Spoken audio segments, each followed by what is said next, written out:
The visual that I got for you when I first met you was like somebody, like your hand. Okay, this is like the vision in my head. I'm not telling you who you are, right? Like a hand on the inside of a round well, a dark round well, and just a hand on the stone every day, just climbing your way up every day, one hand a day. That was the visualization that I got. I could definitely be wrong about this, but that's what my brain did when I saw you. I was like, oh, here's someone who's climbing up a dark well, reaching for the light, you know? Yeah. So it's only funny because of my legal fiction. Your legal fiction? Mm-hmm. Oh. What's that? And I love the way Paul phrased it the other day. The name I was assigned at birth. Oh yeah. The family adopted my mom, so it's like no blood to me, but isn't that's definitely got to get cut. Yeah, for sure. This is a personal question. Does anybody call you David? Jacob tries to. And then what happens? But he has also, we've shared physical space at this point. Right.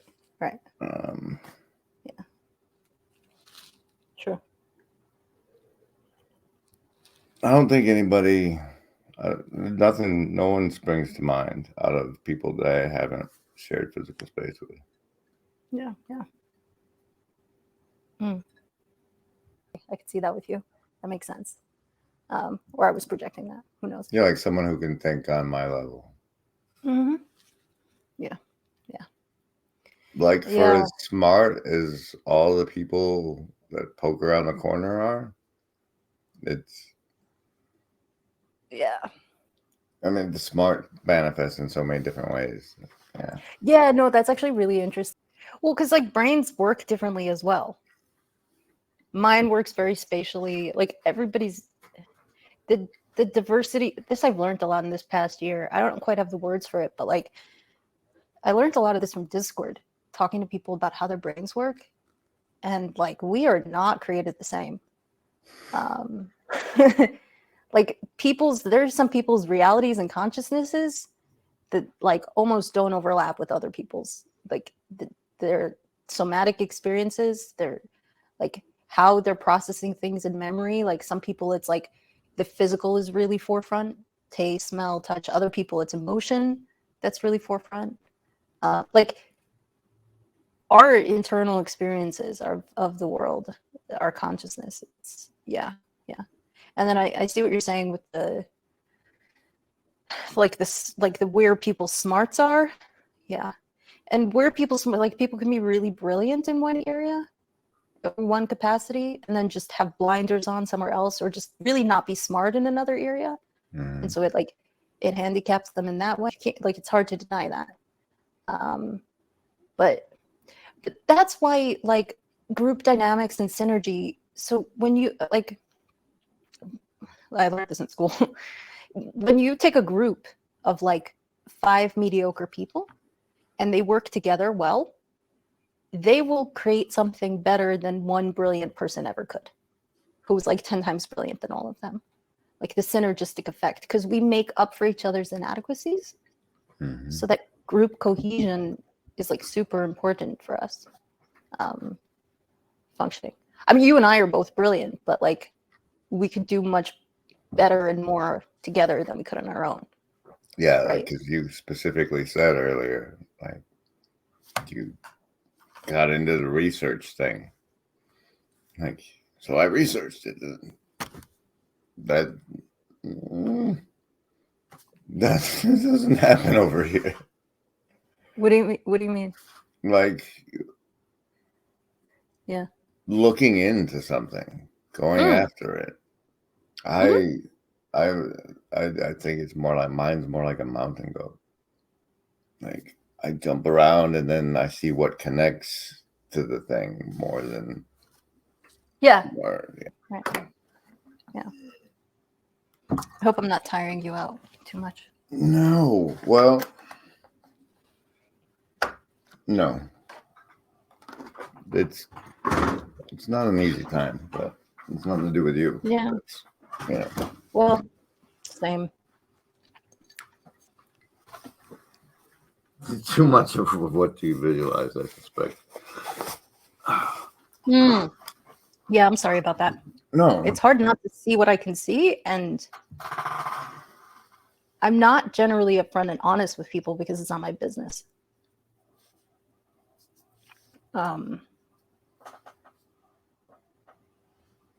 But it's easy and fun to take liberties with you, and I'm not trying to cross any boundaries. I feel like very much not trying to cross any boundaries, and I certainly hope you'll tell me like when to shut up. I don't have those. Well, I guess I have some, but not You very do. many. Well, Not a lot. Well, not for you. I mean, like, yeah, it's fun and easy liberties, I guess. Goes both yeah, ways. yeah. Let's play it that way. Yeah. Yeah. All right, we're gonna make it through this because we can't. It's gonna be at least a week before I research. Yeah. Yeah. And a lot of the good stuff is at the end. Oh. Yeah. It kind of brings it together, but it's just like it's such an interesting piece because it just brings all of this, like the religion and the like all of this shit. I don't know. Okay. Yeah. How old was this? It says copyright 2009.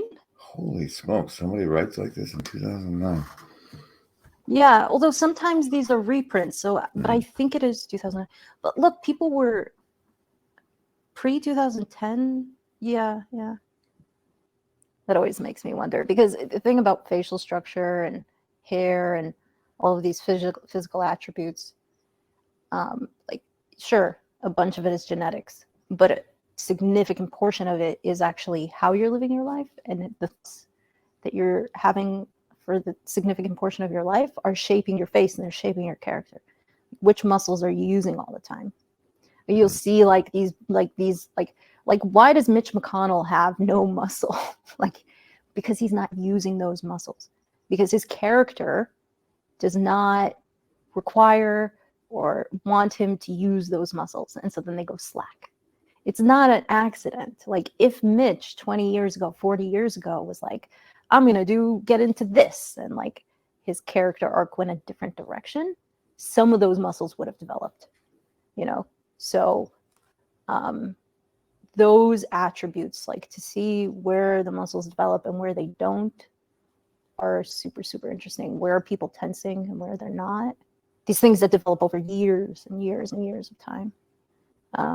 I spent a lot of time like studying this stuff. So yeah, it's. What was your motive? Curiosity, self-study. I was trying to figure myself out as well.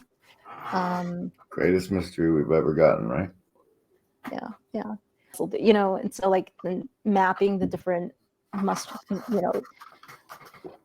like it's kind of crazy. And then I started doing like a shit ton of meditation so that I can actually like start listening to my muscles and like, and then like, so the body and the mind are in constant communication with each other. And it's this like endless loop.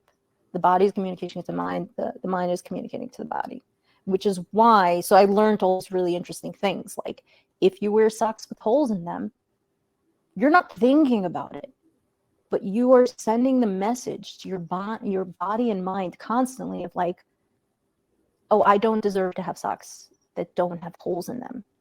This tiny little thing will affect it. What it does is it does that neuronal effect where it'll go into other areas of your life and it'll solidify the message again. I don't deserve. So like at one point I was like, oh shit, I have to if I want to care about myself, I have to replace half my wardrobe. Oh god damn it.